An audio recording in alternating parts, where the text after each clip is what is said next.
to be very coordinated with how these engages are going to go, and we've got to keep our eyes on Bull, how he's going to use this killer instinct. Let's jump into the Rift, the Saturday Showdown, Game 2. Nongshim, Hana, do, set! Nongshim, fighting! Quantum Freaks, Hana, do, set! Guangdong, fighting! Yeah! G-Sun said amazing, we nailed it. We did it, we did it, we got there. Oh, unfired. Unfired, Orcs, you've done it. I'll wait for the official word. Okay, unfired confirmed. Yes. Nailed it. You still got an 07 though, so I don't know what it necessarily means. It's a salute, you know? That's the O is the head, yes, and 7's yes. a salute. It just seems like a goodbye every time I see it. Make sure you get them in the chat, guys. Thank you for that representation for Orcs. Okay, Nongshim. Setting up a little bit of a defensive line. Nothing really happening too much early. Just that Raptor ward as we see quite often. You know who's going to be upset? Wait, are we counting cutdowns? It's going to be Wolf. It's going to be the Spellbook and the Sejuani. Yeah, Chronicle actually confirmed that the Zeri last game did have cutdown. Just didn't do much, I guess. I mean, when Cuz has like 2 items in 15 minutes or something like that and 8 billion CS as much as a solo laner, I don't know. I think you just get a little bit outvalued. Yeah. In that regard. It's all right. Andil going to face check that one as we have some exchanges. Yeah, Peter actually going the aftershock for the W level one. So got the W auto and used the shield a little bit. Very interesting to go for that. I mean, it's fine because level 2 you go Q and QW is standard anyway. It was just interesting. He's bit more value. Bit creative, getting value from the shield again. Look at that. Gorgeous. The Titan really having some wrath in this game, as we will have to keep our eye on Fiesta and how he's doing. Of course, it's been a while since we've seen him. Was a mainstay for this roster for a very long time. Was part of the best friends crew of Nongshim. Call me much later edition. And, you know, so far, pressing Q with some buttons and stuff like that, having a good time. Yeah, I feel like Wei can be very obnoxious in just the fact that he's just spamming these abilities at you from such a large distance. And I feel like as Azir, until you have your ultimate, yeah, there's not much you're doing about that. It's kind of just hope you can dodge, and if you can't, wait for level 6. Well, so far, he's just weathering the storm as best he can. His Bulldog in the mid lane. Here on the bottom side of the map, it's a different story from game number 1, where Quantum Freaks really did have a stranglehold on the laning phase very early on. Dundun, I mean, he does do a bit of struggling in a lot of lanes. Now going to deal with a minion wave as well as a very frustrating mini-Gnar. So this isn't a great time. There's a Pulverize onto 2. Nicely done, but Peter going to be able to weather that one quite nicely. That was dangerous. You know, Andal was still level 2. I think if Peter got a Dredge line onto him, you know, especially with the combo being down, it could have really actually been bad for Quantum Freak. So, I mean, it goes fine. Oh, this might not. Oh dear, there's the hook. Does manage to get the snare as well. Twisted advance from Sylvie. That's a lot of value with the Bramble Smash, because he's going to make his way in. They're just going to turn on him. Bull now trying to rain the Acathian down, and this pincer movement, it works out in the end. Another dredge line coming down though, and Jiwoo will secure that kill. Is it another one? It's Andil taking forward for the triple, and we are certifying it. That is an absolute Zeri moment right there. And the thing is, Cuz came in thinking, hey, I can turn this around. I can focus the Maokai. The Zeri goes unchecked and is just able to clean up on the back of it. Oh, man. And then Fiesta actually able to win out on this trade as well in the mid lane. Like it was getting a bit dicey there, but just a trade of health bars. It is so early to have a 3-0 Zeri. It's 4 minutes. It is, man. We got a noon quiver, and it's definitely not noon yet. Yeah, a lot of regret on that one. A lot of regret on that one, I think. And the thing is as well is that, you know, Cuz went for the Spellbook and not the Aftershock, so doesn't offer any value here. You can see Andal does hit level 3 there, but is taking so much damage, and they managed to get out. And if you look at this situation, Cuz comes in, but he's 1 against 3 for a lot of this. Yes, Bull's doing some damage, but they lose so much health on their Sejuani, and then the Dredge line into the laser beam.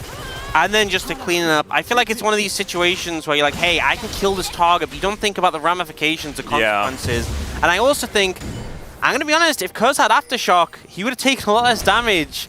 Might have actually just not gone down in that situation. Yeah, my condolences to Wolf. Who, he will be molded. Yeah, he's I hope. Not excited about the choice of Keystone, but that's fine.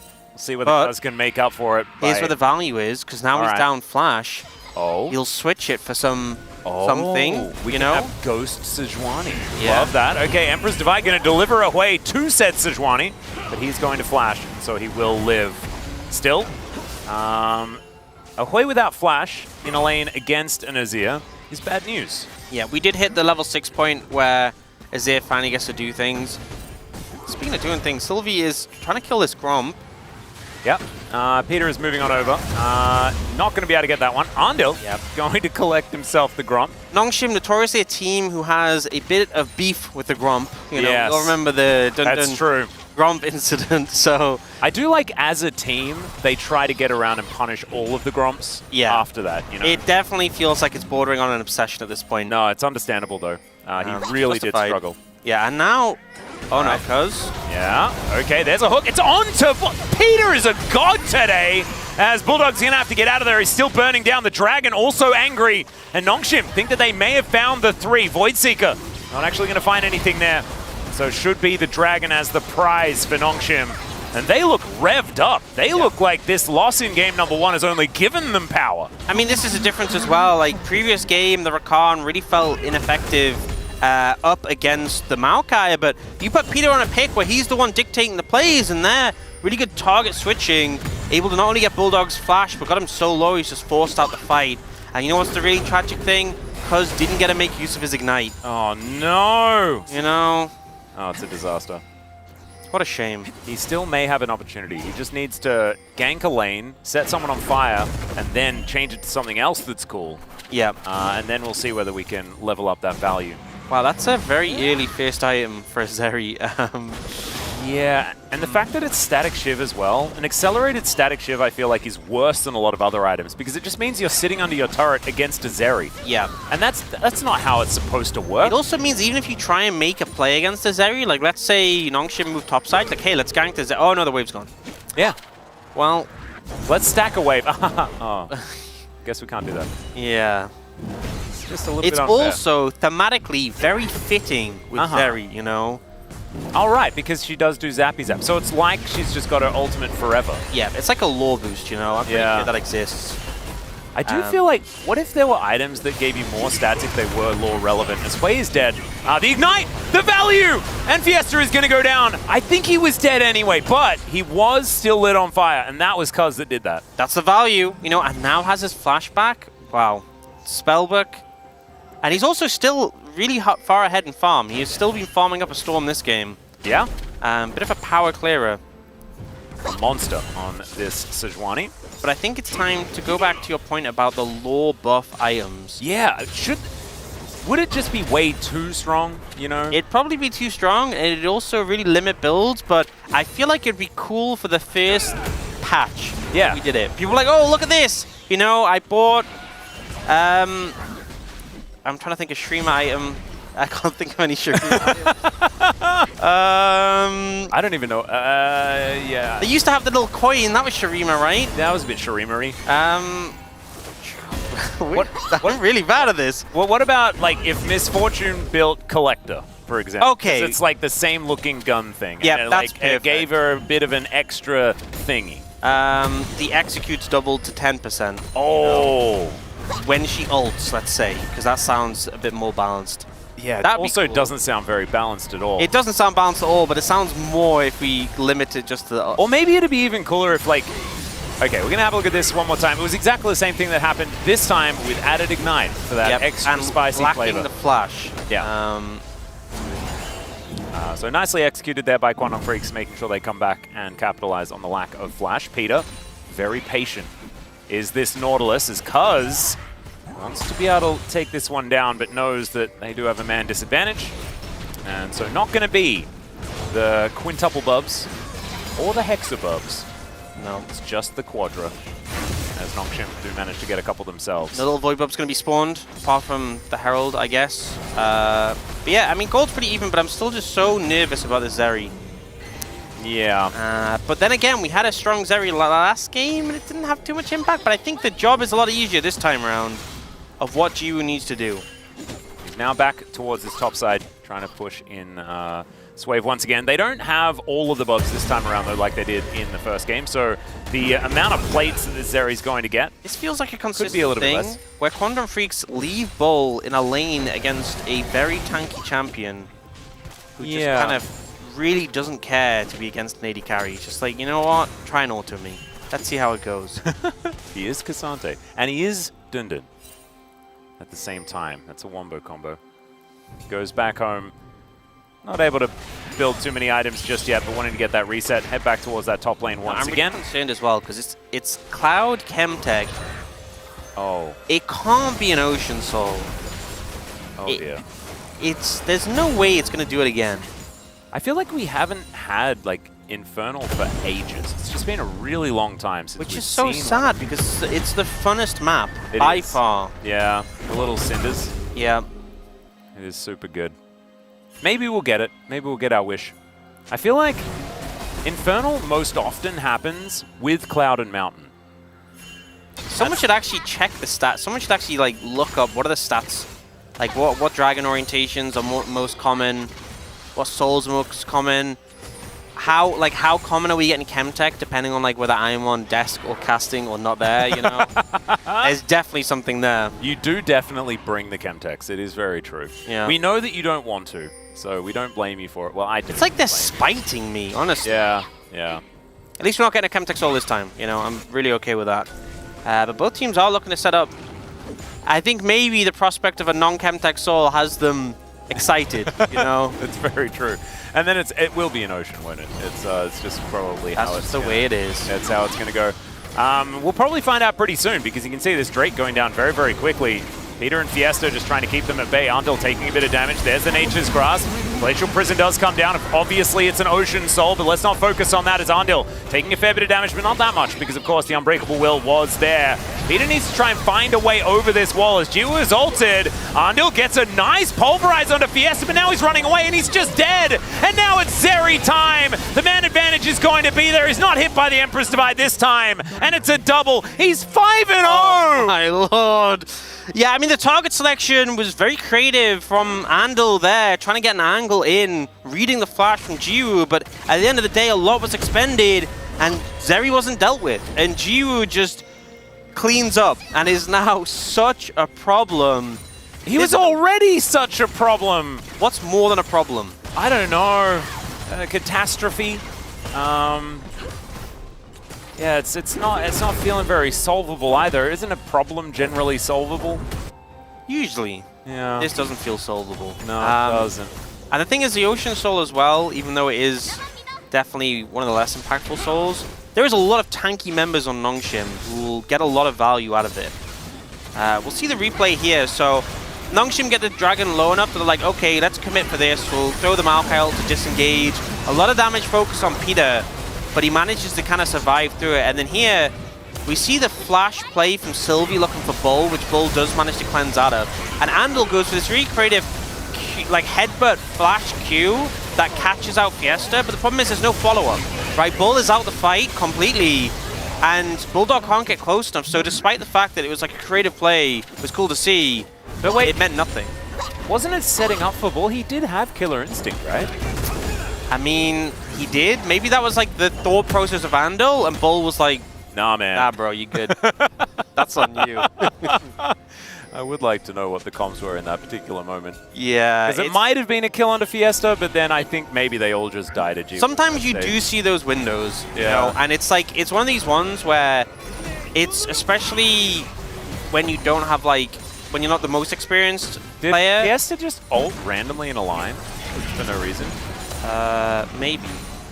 But yes, one of these moments where you see this window and you just go for it and you hope your team can follow, because it's like in the moment it looks like a great play, and then your team are like, what are you doing? Yeah. Yeah. You're in your own flow state. Yeah. And no one's there with you. You're like, oh, like he saw the angles. Yeah, the math calculations are coming in. He's like, wait, if I headbutt you will flash. I can Q flash onto and then it's like you just see the outcome, and it's like that's not how it went in his head. That is definitely not how it went in his head. No, it's certainly not. But I would like to have seen what he had planned, because I'm sure it was glorious. Yeah, we just need to like beam his thoughts into a television, and we can just watch him like, wow, that looks great. I feel like in this clip, both him and Bull would have more HP. I think that's what was going on in his head. Yeah, I think so. You know, maybe the Zeri wouldn't have 3 kills already, and VC, you know, I think look maybe at that's him. Something that was forgotten about. He's 2 levels up as well. Yeah, no. And Bull's like trying his best to do battle with this cannon minion, and Jiwoo is just slaughtering his turret. Oh, this is not going very well. No. Sylvie just bodyguard for the Zeri at the moment. As we can see, Peter taking a few Sand Soldier autos from Bulldog. And it's really weird, because we're talking about this game like it's utterly doomed, and it kind of is, because all 5 of those kills at the top are on a Zeri. Well, but it's only like a 300 gold lead. It does also simplify things significantly, right? Quantum Freaks have a very clear goal. Aha. Kill Zeri. And if they achieve that, things probably looking pretty good, you know? If they manage to catch out Jiwoo, and you know, Jiwoo typically is pretty sharp in his positioning team fights, but if they catch him with a stream of shuffle, like think of Nongshim with Zeri dead, how different the fights look. Oh yeah. I mean, there's a massive advantage in a 4v4 with both 80 carries dead. Let's just say that. As Dudu is just going to chase down Dundun here. Like the fact Kuz not able to quite get they're even in gold, and there's a 5-0 Zeri who has a 20 CS lead, really sets the story for the rest of the team. That's it is true. All or nothing. And our story building has become a lot easier now. You know, we go into every team fight with a very simple if statement. I'll be able to break it down so easily. And as you can see, this was the point where Zeri died, and so they lost. Or, as you can see, Zeri didn't die. And so they won. And so they won. Yeah. It's that simple. It's beautiful. And as you can see, it's just a continuation of pretty average souls as well. It is a very pretty rift. There is at least that. And it does go a bit stroby when the rift is transforming. When it's Ocean Soul, that's kind of cool as well. Yeah. I like how they reorder it, you know, the Cloud, the Chemtech, and the Ocean. Yeah. They reorder them to make us think like we're getting something different. We're not. No. It is Ocean Soul. Oh, Maokai's looking. It is Ocean Soul for Maokai, which means more sapling brushes, which is nice. That is true. That is very true. Oh, this is a close... Oh, Dudu's got Mega. Okay, ulti going to go wide there from Kuz as Dudu looking for that flank angle. He does have Mega, but he can't really find his way into the fight. As Nature's Grasp going to be fantastic disengage. They pick their target. May not be the right one there for Peter, as Kuz is extraordinarily tanky. The Dragon has been started off, though, and Jiwoo is just trying to keep himself as safe as possible. Another flank angle. This time it's Andil. Can he be the hero? Try and lock up this Lightning Lady. Peter off to the side. Sanchol just coming in, and now Andil has found him. There's the flash out. The fear is fantastic, and the Gnar is just going to explode. It's a 6th for Jiwoo. Andil is also so incredibly low. Oh, almost just dies to the Comet, but he will survive. That is going to be Soul Point locked down for Nongshim. Not the worst for the Kwangdong Freaks. They do limp their way out, but it is incremental advantages, and it is still 100% kills. It's another Zeri. It's so painful, but a great read from Nongshim. The initial fight, you could see they were really tentative. You can even imagine the Kongs, you saying, guys, no, Mega no, back away. And as a result, they managed to mitigate the initial threat, but here, Andil comes in, great peel from Fiesta, but Peter catching the mini Gnar. This is kind of where I see some of the issues with Kwangdong Freak's composition. You're relying on Mega Gnar being ready for your engage to happen. And when it's so critical to punish this backline of Nongshim, you miss out on the Mega Gnar window, and that might just be the fight done. And we kind of saw that on display there. Dudu significantly less threatening when his Mega Gnar is completely empty. And Jiwoo as well, I actually really like this adjustment to the build. If you're Giga fed, why not just go 3rd item Infinity Edge? Yeah. Because maybe you just one-shot everyone and then you don't need lifesteal because you never lose health. Yeah. And you also have a potential Ocean Soul incoming, which would help you out there as well. All right, Dudu is very dangerous. Probably doesn't even want to go into Mega Gnar because he won't be able to do as much work. You hate that. But still, Dudu is reigning supreme in the side lane. It's just, I just wish it was relevant, don't you? Yeah. It might be. You know, it might be. He's applying pressure, and they do have a Kai'Sa. So potentially there's a window, a setup where... I did forget that. You know, we saw the damage numbers between the AD carries a second ago on that graphic. I didn't. I chose not to look. For the best. Yeah. Definitely for the best. It's not looking good for Bull. But it does mean that maybe there's the angle where you kind of lean the Kai'Sa in the side lane, get a kill onto whoever's holding it, and then when Nongshim start Baron, you hope you can get enough people there to contest. That's a pretty popular Kai'Sa play that we saw a lot, so maybe that's the angle they look for. Peter is just, he's just, I was looking at the meme, I'm like, where is the, why are we hooking right now? And Peter, he's just feeling because himself. He can. He just wanted to. Because he can. Bull, Terminus, now done. So he has I like items. How, nice. Jiwoo has 3. I like pretty good ones. They showed us the comparison graphic before. Yeah. And then just to reiterate, they're like, hey, let's once again show the goal difference between these two. By the way, Jiwoo finishes Infinity Edge before item number 2 came in. As Sylvie is taking a bit of damage here. Rookern's shield is now dealt with. Well, now it's gone. Now it's completely gone. Fiesta moving on over. There's the Glacial Prison. Nice. Knockups are going to come down as Fiesta finds the ultimate. A lot of AoE. And Jiwoo, he's at full health. Look at these health bars. They are just being eradicated. Bulldog finds absolutely no one. And Ondil, he gets some CC. But if there's CC and there's no one there to see it, does it really happen? And the answer is kind of no. It's a double for Sylvie. And it was almost 100% kills for Jiwoo. At least now he has 100% kill contribution. Yeah, and I think Dundun actually went to teleport, and Dudu stopped it with Meganar, but that didn't really change the outcome of the fight at all. I don't know what the game plan there was from Quantum Freaks. Like, they were kind of just, let's bash our front lines against each other, and hopefully that, oh god, there's a 6-0 Zeri. Yeah. That kind of felt like how it panned out. And now Baron secured. Yeah, they needed a little bit more help for that one. That was not the fastest Baron, but with no one alive, no punishment there at all. And if we're going to compare how Nongshim and Quantum Freaks both did on the blue side, Nongshim definitely looking a whole lot better, but a whole lot of things went right for them in the early game in this game. It's like Peter's low, but who cares? Oh, the little skate from Jiwoo there as well. Yeah, it was nice. To go back to what the space was talking about, the fact that the team wasn't playing around Jiwoo, and he was also going for a lot of very aggressive plays on the Zeri. I think going for the, like, finding these outplays instead has, you know, it's been a huge improvement. Yeah, but counterpoint, Cuz has teleport, so have you thought about that? No, I didn't. You know? But I did now. Yeah, so... I have now thought about the teleport. Look, Nongshim might have a 7-0 Zeri. Ondil is going to have to ult. Does manage to get a headbutt onto Peter as he flashes away. Peter is going to be just fine. There's the teleport! Nature's Grasp comes in. Yeah, there's the teleport. He even finds the Zeri with the Glacial Prison. And Jiwoo just walks it off. Now, Dudu, can he find it? Then Meganar does come through. As into the backline, they go the skate out, and he's just out of there. They do manage to get the kill onto Peter, though, as Jiwoo now finally finding his way over. These burst fires are just so dangerous, cuz, oh, they're just getting picked apart. And Bull trying to get some of these autos, these Sand Soldiers coming in as well. And over the wall goes Jiwoo and executes Bull. Nongshim, they deal with the rest of them as well because Fiesta's doing so much damage also. And they have to be so distracted by their Zeri, but then the Hui just rips them apart. Yeah, and you know what? Quantum Freaks, they had a dream and a teleport, and it nearly works.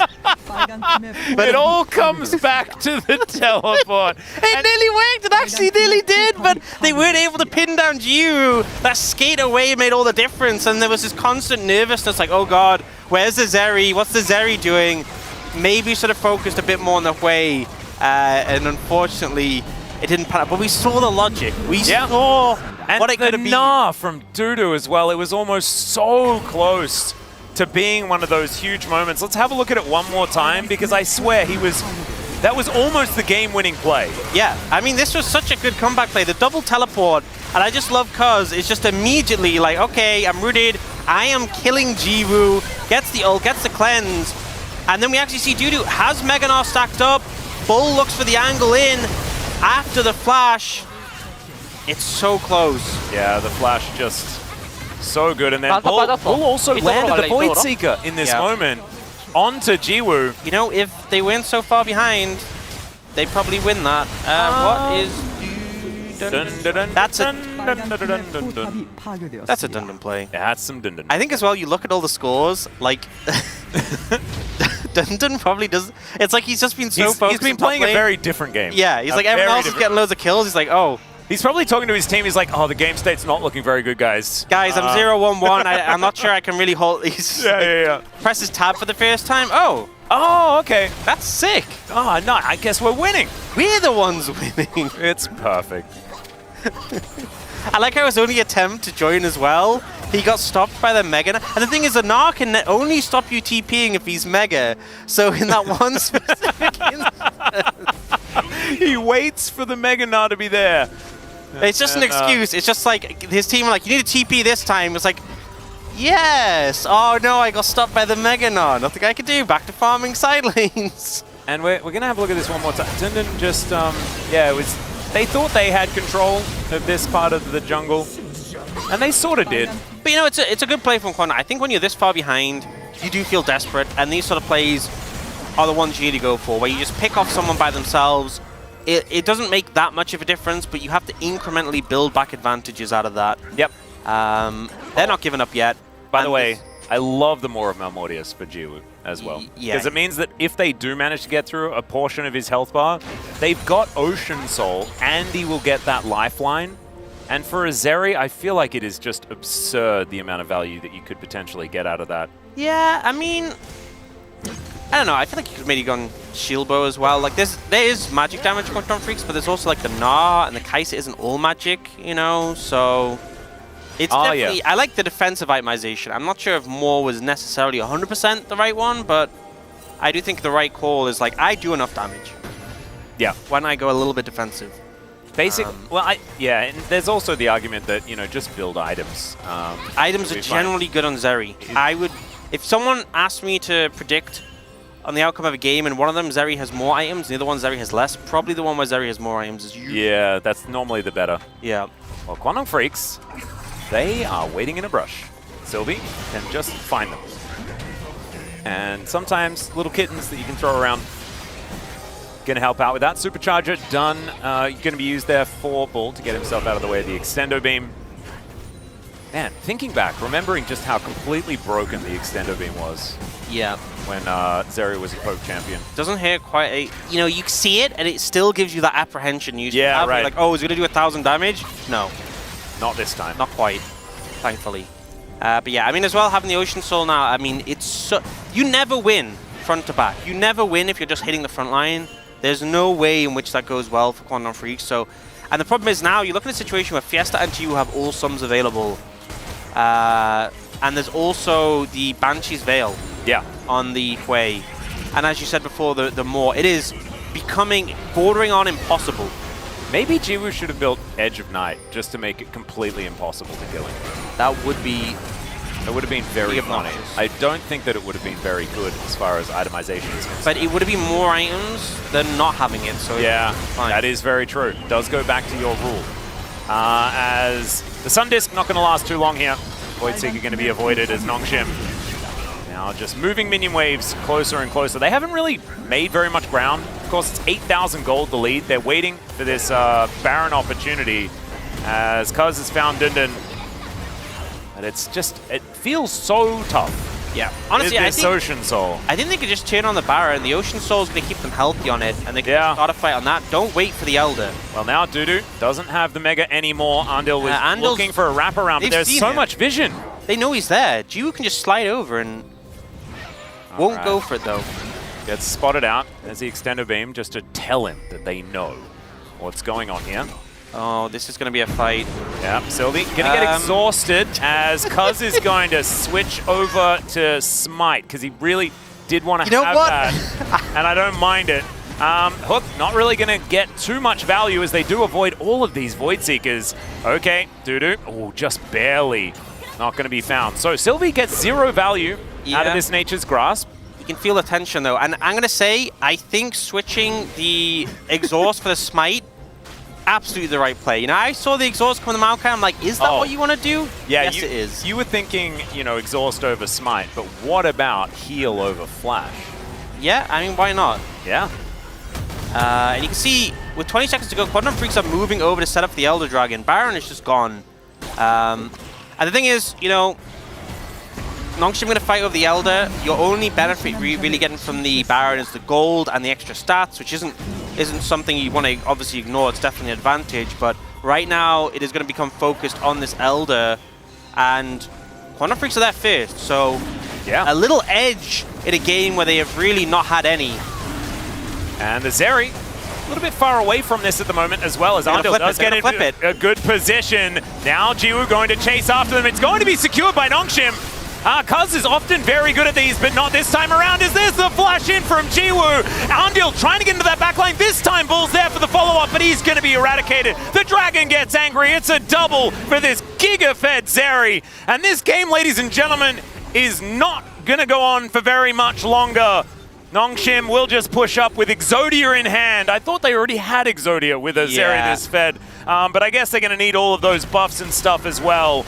And, you know, that will just finish this one off. I think it was the right play, though, from Quantum Freaks to flip the Elder, but Dudu, the 1-1, Dundun, the 1-1-1 Kasante, makes the right play. He drags Kuz away from the Elder, secures the buff, and then it's just game over from there. Nongshim answering back with a very convincing win. Amazing stuff, and that's going to bring us to a Game 3. And it'll be the third series with a Game 3 on the line here for the Quandong Freaks, and they're going to have to step up. They're going to have to find it, because losing back-to-back to Bro and then losing to Nongshim like this, who did just, you know, struggle against DRX. Yes, they managed to take that game from T1, which I think we've really been focusing on, but the main thing is this is a team that's also been struggling, and they're looking to try and find this bounce back before they go against a whole lot of teams that have that are on the western side of the bracket. This victory here for Nongshim would be absolutely massive, but I think that it would be devastating to lose here once again for the Quandong Freaks. Yeah, especially after what happened last summer when they were in a position where it looked like they were a lock for that last playoff spot, and then they just kept losing momentum. They went on that super long loss streak, and they lost what felt like a guaranteed playoff spot, so they obviously don't want that to happen again, and losing to Nongshim in this series would obviously allow it to happen. Bull and the Kai'Sa